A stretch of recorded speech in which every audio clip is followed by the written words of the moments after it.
Very special thanks to Cars of Somerset for providing the Nissan GTR in this review, and of course if you want to check out the specs on this car, if it is still for sale, or any of the numerous aftermarket modifications done to it, or of course check out their other stock, or potentially even get them to source you a car within the UK, then of course you can find all of those details by clicking the link right below this video in the description.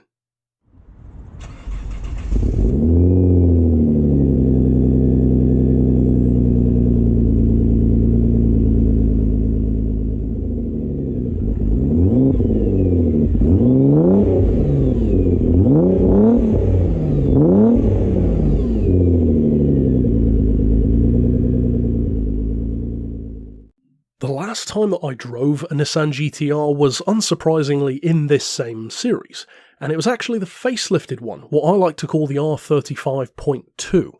That car was at the time the fastest car I'd ever driven, a Litchfield-tuned 650 horsepower GTR, with a sub 3 second 0 to 60 time, and I described it as addictively terrifying. And of course, if you want to check out that review for the GTR, you can click the link at the top of the screen here. Now this one, as I alluded to in that review, is actually the one that I like more. I like the earlier R35, that initial shape, more than the newer ones. And there are actually a couple of reasons why. In fact, there are three primary reasons, and I think that these three reasons may be worth your attention. Now, there's not that much to be said about a vehicle like the GTR that hasn't already been said by somebody else. And that's actually one of my points. Because as I mentioned recently in my review for the Bentley Continental GT, that car, this car, and the Bugatti Veyron are at least three examples of vehicles that have been around for so long, or at least in the case of the Veyron, were around for so long, with updates, facelifts, special editions, etc., that people became over-familiar with them. And what was remarkable to begin with became expected, and people had that familiarity breeds contempt about these cars. In the case of the GTR though, I would actually argue that that has happened even more than the Bentley and the Veyron, because those are still exotics in a more traditional sense, whereas this, it almost feels like the ultimate possible tuner car. It has a more affordable price compared to many exotics. It has more of a almost like import style interior that you'd expect from like a 90s Skyline or a Supra, of course quite deliberately. The heads-up display was even designed by Polyphony Digital, makers of Gran Turismo. And the car is a completely digital answer to many of the European or even American analog examples of a performance car. Corvettes, Vipers, and then the more technical side, Porsche 911s, etc. However, when this car first burst onto the scene in around 2007, at a similar time to the Audi R8, this thing just destroyed everything. And I don't even care if you're not a fan of the GTR, you cannot deny that. The GTR in 2007 was a pivot point in automotive history. I would actually argue more so than the Bugatti Veyron was. I believe, and this is quite the argument to stand behind, but I think you can justify it, I think that the Nissan GTR is actually the most significant performance car since the McLaren F1. Because, unlike the McLaren, which essentially was just what the Veyron was proving all over again, this was not the ultimate car in every sense, a no-expense-spared ultimate hypercar. This was the total opposite end of the spectrum. This was a vehicle with that kind of ability, but for a fraction of the price, that could be mass-produced and was far more attainable and far more useful. Now, I am, contrary to what you might think, not necessarily an absolutely in-love person with the Nissan GTR. In fact, I probably wouldn't buy one myself. But that's the thing. Much like the Porsche 911, I can have a huge amount of respect for something, even if I wouldn't necessarily want to own one myself. And that's exactly the case with the GTR. And another reason why I actually like this first generation more than the newer ones is actually because of what it could do compared to what it has to work with. Because with those facelifts and updates, even up until today, including NISMOs, Spec Vs, etc., well, of course they're going to get quicker. That's the whole point. Because unlike a lot of cars, the GTR wasn't really facelifted to sort out major reliability issues or fix inherent problems. It was just, much like the Porsche 911, evolving an already brilliant idea.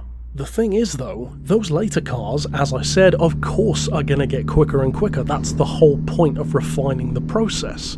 But with that being said, let's take a look back in time, put yourself in that 2007 mindset, and just remember for a second what we felt like when that first GTR came out and when we first heard what it could do.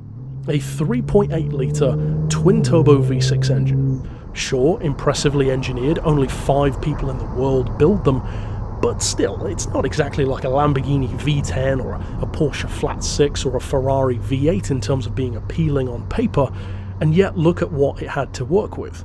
480 horsepower, which is about the same as a 911 Turbo of the time, not as powerful as a Gallardo, not as powerful as an F430, nowhere near as powerful as something like a Viper or even a Jag XKR from a couple of years later in its 5-litre form.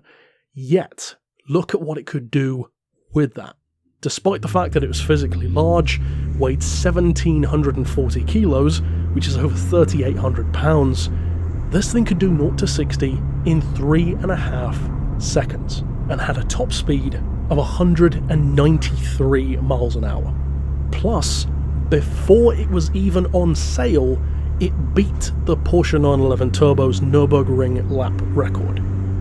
This is serious territory. Again, from a 60 grand car. People rave nowadays about the C8 Corvette being around 60 grand. How on earth can Chevy afford to do that? Making a Corvette 60 grand is nothing compared to making this thing 60 grand due to the sheer amount of engineering and tech put into this car. This is far more of an impressive feat, and that comes from a huge fan of Corvettes. In fact, I would probably choose a Corvette over a GTR, but even I would unequivocally say that this is an engineering marvel, and to me that is why it's more impressive in this initial form.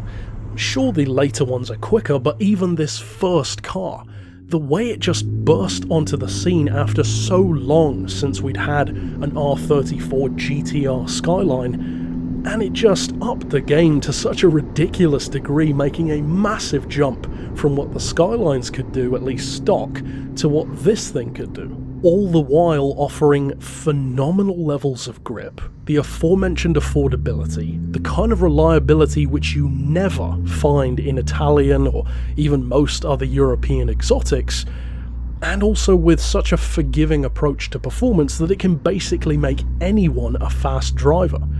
It has its limits, of course, and there are plenty of crashed GTRs out there, but you know what I'm talking about.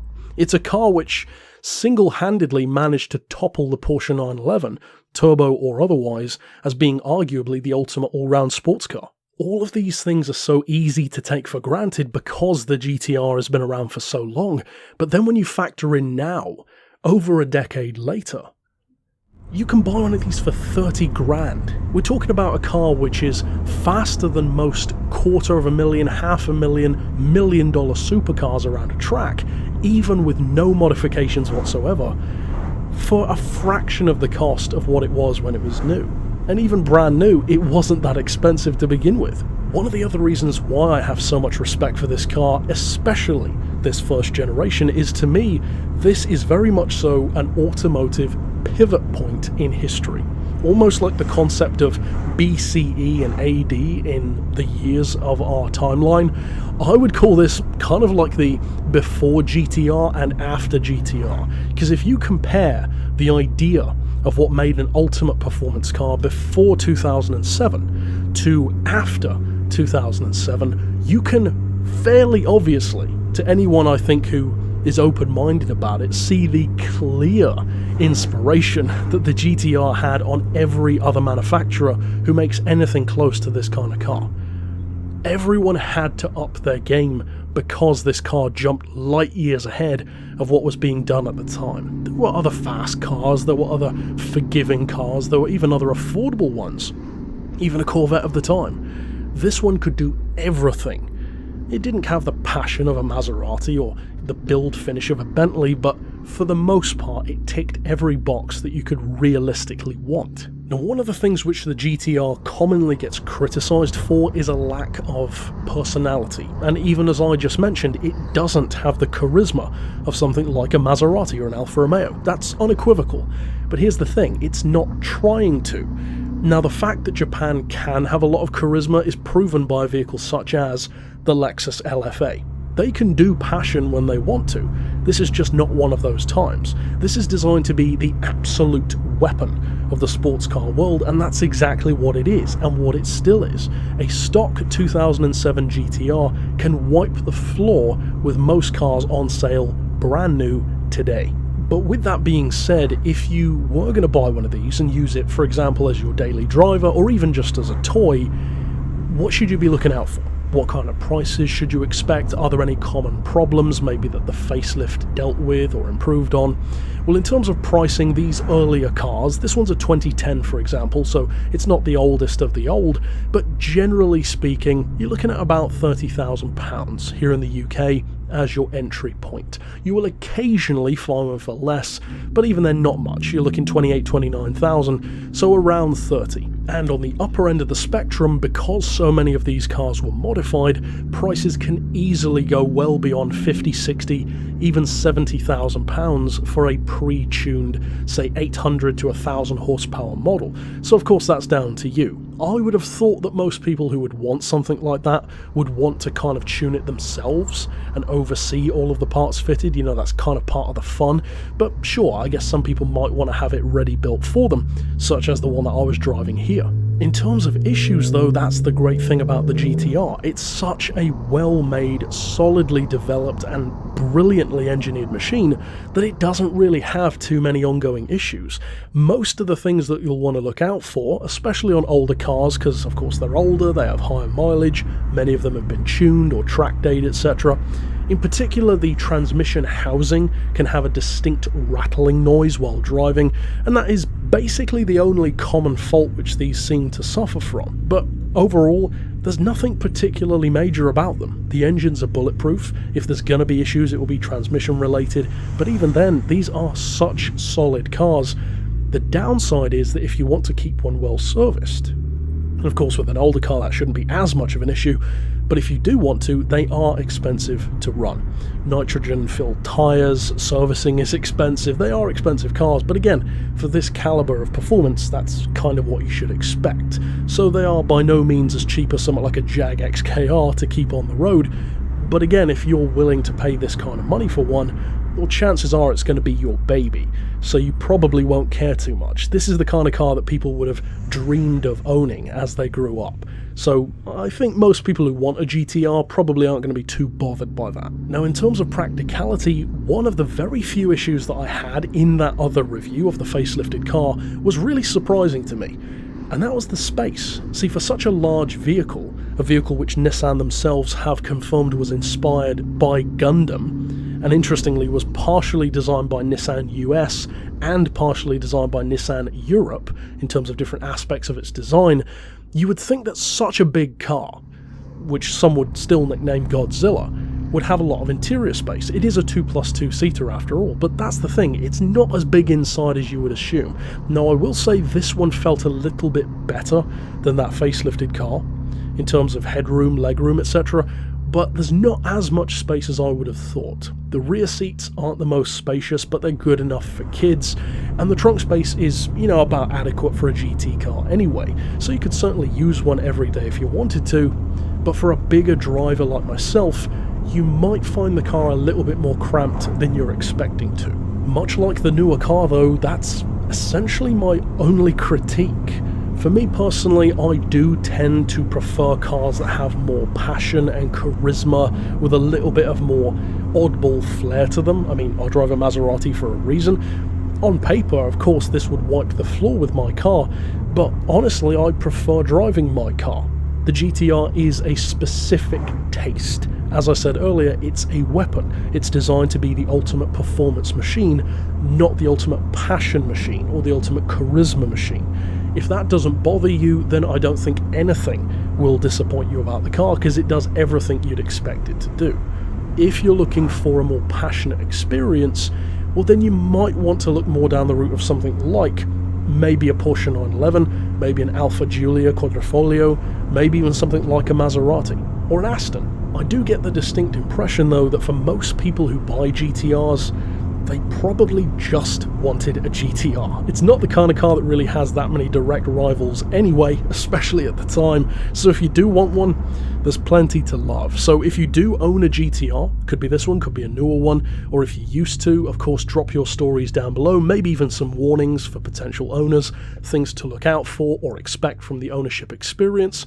And of course if you're a fan of the channel and just like talking about cars as I do, then of course drop your thoughts down there as well. But if you want to check out that other GTR review, you can do so by clicking through to the playlist here, where you can see all episodes of Beards and Cars. But until next time, I'll see you then, and for now, as always, thanks for watching.